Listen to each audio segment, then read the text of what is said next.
प्रस्ताव इसमें पेश किए गए हैं। मैं उन 5 प्रस्तावों का पूरे तरीके से खैर मकदम करता हूं और उनका स्वागत करता हूं और उनको स्वीकार करता हूं। कुछ प्रस्ताव और मेरे पास 2-3 प्रस्ताव हैं जिनको मैं चाहूंगा कि इस सम्मेलन में पेश करके उसे भी पास किया जाए और अगर लोगों की उचित राय हो तो उसको भी इस प्रस्तावों में शामिल कर लिया जाए। मेरा प्रस्ताव नंबर 1 तो यह है कि बुनकरों के, जैसे आपने बात की शिक्षा में हिस्सेदारी की, तो बुनकर स्वास्थ्य के मामले में बहुत कमजोर है। आप गैर बुनकर किसी को भी आप देख लीजिए तो उनका अगर 25 साल का कोई जवान है तो वो उसका कद 5 फीट से ज्यादा होगा और वजन 70 किलो से ज्यादा होगा, मगर बुनकर परिवार में जन्मा हुआ बेटा या बेटी, उनका वजन भी कम है और हाइट भी कम है। और इसकी वजह यह है कि हम लोगों को जो खुराकी माँ के पेट में माँ को मिलनी चाहिए या बेटे को पैदा होने के बाद जो मिलनी चाहिए वो नहीं देते क्योंकि वो गरीब हैं। तो इसलिए मेरा सुझाव ये है कि इस प्रस्ताव में बुनकरों को स्वास्थ्य व्यवस्था फ्री दी जाए, एक प्रस्ताव ये शामिल किया जाए।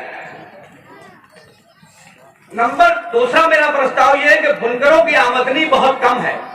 जो गरीबी रेखा का पैमाना बनाया गया है शहरों में, तो उस आमदनी के उस पैमाने से भी कम गरीबों की आमदनी है। इसलिए मेरा प्रस्ताव यह है कि बुनकरों को भी गरीबी रेखा के नीचे की सीमा में सम्मिलित किया जाए और इन सभी को लाल कार्ड बनाने की व्यवस्था की जाए। एक मांग ये भी इसमें शामिल होनी चाहिए। तीसरा मेरा प्रस्ताव यह है कि बुनकरों का जो बकाया है, जैसे फ्लैट रेट, अब मैं आता हूं फ्लैट रेट की तरफ, फिर बाकी 2 प्रस्ताव की अपनी बात करूंगा। कि 5 जून 2006 को समाजवादी पार्टी की सरकार ने बुनकरों को फ्लैट रेट का पासबुक बनाया। देहातों के लिए अलग सीमा बनाई और शहरों के लिए अलग सीमा बनाई। ये मामला चलता रहा, बीच में कई सरकारें बदली, बसपा की भी सरकार आई, उन्होंने भी कोई इसमें तब्दीली नहीं की। फिर समाजवादी पार्टी की दोबारा सरकार आई, उन्होंने भी उसमें कोई तरमीम नहीं किया। वो व्यवस्था चलती रही, मगर 4 दिसंबर 2019 को जब भारतीय जनता पार्टी की सरकार थी तो उन्होंने एक नया आदेश जारी कर दिया। उस आदेश में उन्होंने ये कहा कि बुनकरों की जो फ्लैट रेट की व्यवस्था है उसे समाप्त किया जाता है और अब बुनकरों को फ्लैट रेट के बजाय उनकी बिलों में सब्सिडी दी जाएगी। सब्सिडी भी बहुत नॉमिनल, यानी उन्होंने कहा कि 1 हार्स पावर पे 3.5 रुपए यूनिट के एतबार से कुछ यूनिट छूट देने की उन्होंने बात की, जो कि मैं जोड़ता हूं तो 1 लूम पर 350 रुपए के आसपास आता है। और अगर 1 लूम की आप बिल देखेंगे तो 3000 से 4000 आती है। फिर उसके खिलाफ हम लोगों का आंदोलन भी कुछ हुआ, सरकार के साथ मीटिंगें हुई, बनारस वगैरह में और बहुत सारे प्रदेश के हिस्सों में धरने प्रदर्शन भी हुए। सरकार ने फिर तवज्जो की बात जब प्रधानमंत्री तक गई तो प्रधानमंत्री ने उसमें हस्तक्षेप किया, तो फिर हम लोगों की तत्काल मीटिंग बुलाई गई। मीटिंग कितनी बार बुलाई गई इसकी कोई गिनती नहीं है। यहाँ रफीक अंसारी साहब और भी कई लोग हैं यहाँ जो अक्सर मीटिंगों में रहे हैं। इसमें कोई शुबा नहीं है कि विधायक जी की जितनी भी तारीफ की जाए वो कम है, क्योंकि वहां जब भी मीटिंग होती है तो विधायक जी पूरी जिम्मेदारी सिर्फ मीटिंग की ही नहीं संभालते बल्कि खाने पीने और रुकने की भी व्यवस्था करते हैं। जब भी जरूरत पड़ी विधानसभा में भी आपने सवाल उठाया, तो ये सिलसिला चलता रहा मीटिंगों का और मीटिंग दर मीटिंग चलती रही। उसमें बीच में हम लोगों बीच में कुछ रिफ्ट आया। रिफ्ट इस बात पे आया कि छोटे और बड़े बुनकरों की बात उड़ गई। हम लोगों ने फिर बैठ के उस समस्या का भी समाधान निकाला। आपको एक आंकड़ा मैं बताता हूं तो जिससे आपको बातें कुछ समझ में आएंगी कि मऊ में पूरे यूपी में 90,169 यूनिट हैं। यूनिट का मुराद ये होता है कि इकाई, यानी किसी लूम के किसी शेड में 2 लूम चल रहा है, 2 लूम का अगर आपने पासबुक बनाया है तो वो भी 1 इकाई मानी जाएगी, और किसी ने 500 लूम का अगर एक पासबुक बनाया है तो वो भी 1 इकाई मानी जाएगी। इस बात को मेरे ख्याल से आप समझ गए होंगे। तो पूरे यूपी में सबसे ज्यादा इकाइयां मऊ में है, उतनी इकाइयां किसी भी शहर में नहीं है। उसका कारण क्या है?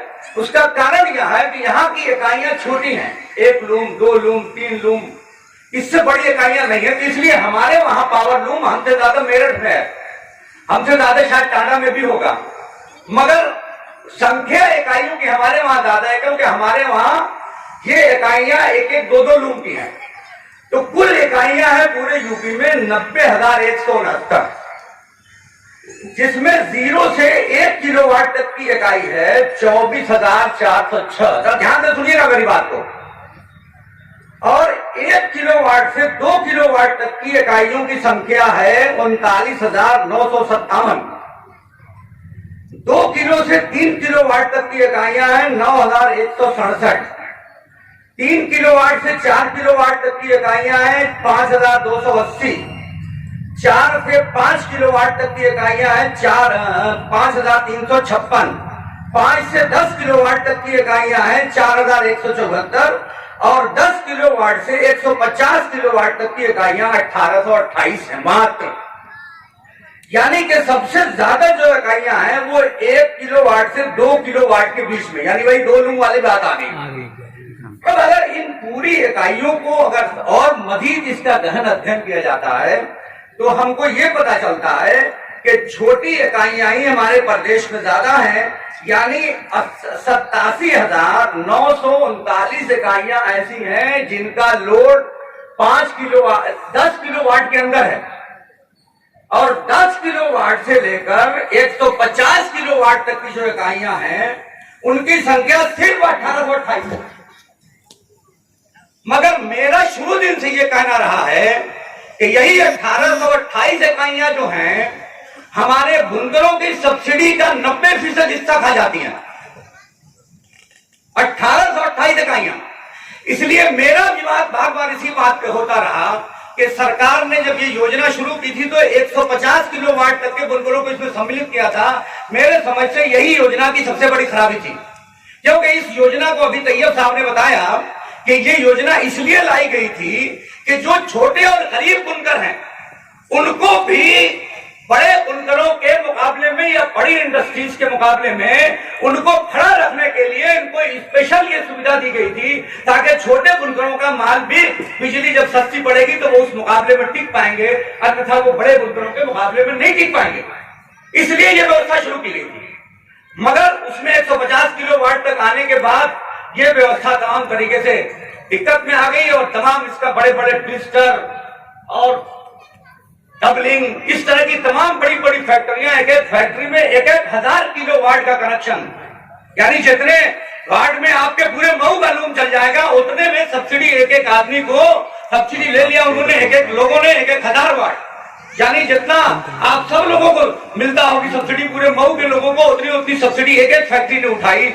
इसलिए जब 2006 में योजना आई थी तो 30 करोड़ रुपए सब्सिडी निर्धारित की गई थी। उसके बाद सरकारें भी बदलती गई और हर साल उसमें बजट भी बढ़ता गया।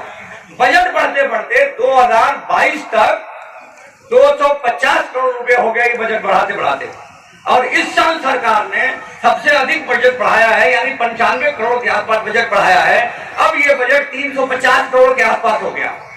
सरकार का ये कहना है कि 800 करोड़ रुपया अगर सब्सिडी हम देते हैं तो 800 करोड़ रुपया हर महीने हमको सब्सिडी हर साल सब्सिडी देनी पड़ेगी, जो संभव नहीं है। तो सरकार बिजली विभाग की 8,000 करोड़ रुपए की कर्जदार है इस वक्त। तो सरकार इस बात को मानने को तैयार नहीं है कि हम इतनी सब्सिडी दें कि वो 800 करोड़ रुपया हर साल देने को आमादा नहीं है। हमारे साथ जो सबसे बड़ी बेईमानी की है वो विद्युत विभाग ने की है।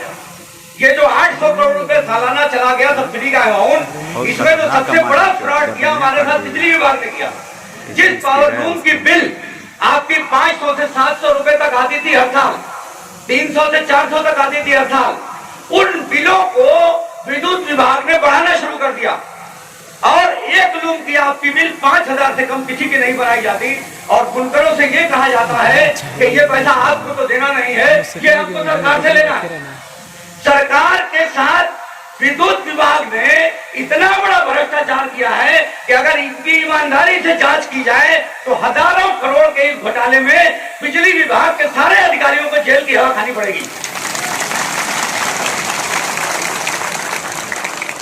मगर वो भी सरकार है। दिक्कत ये है, इसको अनेकों बार यानी सैकड़ों बार हम लोगों ने मीटिंगों में उठाया कि सबसे बड़ी चोरी जो हम लोगों के ऊपर लोड आ रहा है, यानी बुनकरों पर जो भी इनका लाइन लॉस है, जो ये बिजली चोरी कराते हैं, जो ये लोगों से वसूली करते हैं, उन सब लाइन का जो लॉस लाइन का लोड था, उस सारा लोड बुनकरों के खाते में डाल दिया गया और नतीजा ये हुआ कि बुनकर बड़े पैमाने पे कर्जदार हो गया। तो इसलिए हमारा जो मेरा तीसरा प्रस्ताव था वो यही है कि जो बुनकरों का फ्लैट रेट का पैसा जमा करने के बावजूद भी जो उनकी बिलों में बकाया धनराशि आ रही है, उस बकाया धनराशि को तत्काल समाप्त किया जाए, क्योंकि वो बकाया हमारे ऊपर नहीं है, वो बकाया सरकार के ऊपर है। तो बिजली विभाग जाके सरकार के ऊपर आरती जारी करे, वो बुनकरों को क्यों आरती जारी करती है? जब वो बकाया बुनकरों के ऊपर नहीं है, जब वो बकाया सरकार के ऊपर है, क्योंकि सरकार ने सब्सिडी की धनराशि अभी तक बिजली विभाग को जमा नहीं किया। तो हमारा कहना है कि बिजली विभाग को वो जो आरती जारी कर रहे हैं, वो आरती बुनकरों को ऊपर न काटकर सरकार के ऊपर काटनी चाहिए और सरकार से वसूली करनी चाहिए। इसी क्रम में मेरा ये 14 प्रस्ताव है, मैं चाहता हूं कि इसको भी शामिल किया जाए। एक प्रस्ताव मेरा और आखिरी है।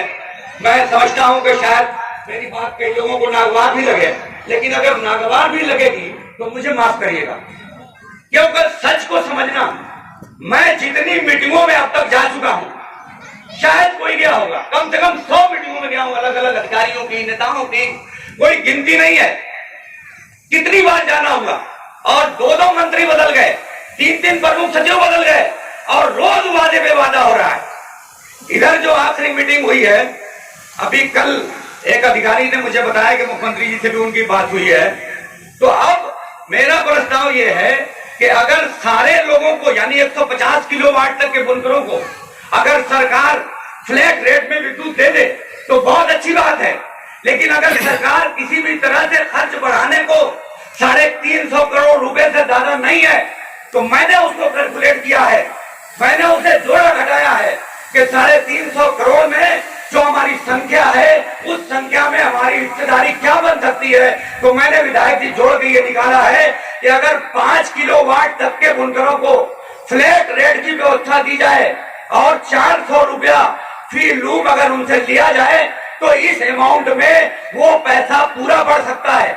और 5 किलोवाट के जो ऊपर के बुनकर हैं, उन लोगों को 700 रुपया प्रति हार्स पावर सरकार देने को तैयार है कि 700 रुपया प्रति हार्स पावर सब्सिडी जो 5 किलोवाट के ऊपर के हैं उनको दी जाएगी। तो उसको बढ़ाने की बात की जाए कि 700 को 1000 या 1200 कर लिया जाए। आज मेरी प्रधान साहब से बात हुई है तो उनका कहना था कि 2000 रुपया अगर पर किलोवाट सरकार सब्सिडी दे दे तो उसमें भी हम लोग मानने को तैयार है। तो जो भी प्रस्ताव, कल मीटिंग है तो वहां मीटिंग में बात रखिए और इन बातों को मुद्दा करिए। मैं हाथ जोड़ के विनती करता हूँ, मैं दस्त आप सब लोगों के हाथ जोड़ के गुजारिश करता हूँ कि खुदारा इन गरीब बुनकरों को बचा लीजिए, जिनके पास एक लूम है, जिनके पास 2-2 लूम है, वो कैसे अपना घर चलाएंगे, कैसे वो 4000 रुपया महीना एक लूम का देंगे?